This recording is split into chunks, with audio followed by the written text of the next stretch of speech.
Solapur news 24 मध्ये आपलं स्वागत आहे। आजच्या प्रमुख बातम्यांवर एक नजर टाकूया। सोलापूर शहरात गुन्हेगारीवर आळा घालण्यासाठी पोलिसांनी कठोर कारवाई करत अनेक गंभीर गुन्ह्यांमध्ये सहभागी असलेल्या 3 आरोपींना 2 वर्षासाठी सोलापूर जिल्ह्यातून तडीपार केले आहे।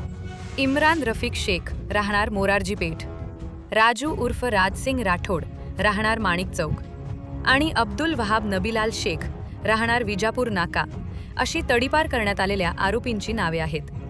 वाचक शाखेचे NS कानडे यांनी दिलेल्या माहितीनुसार इम्रान शेख याच्यावर मारामारी, दहशत निर्माण करणे, महिला अत्याचार आणि सरकारी कामात अडथळा आणणे असे गंभीर गुन्हे दाखल आहेत। राजू राठोड याच्यावर नागरिकांना मारहाण करून दहशत निर्माण करणे, जबरदस्तीने पैसे उकळणे तसेच अपहरणासारखे गुन्हे नोंद आहेत।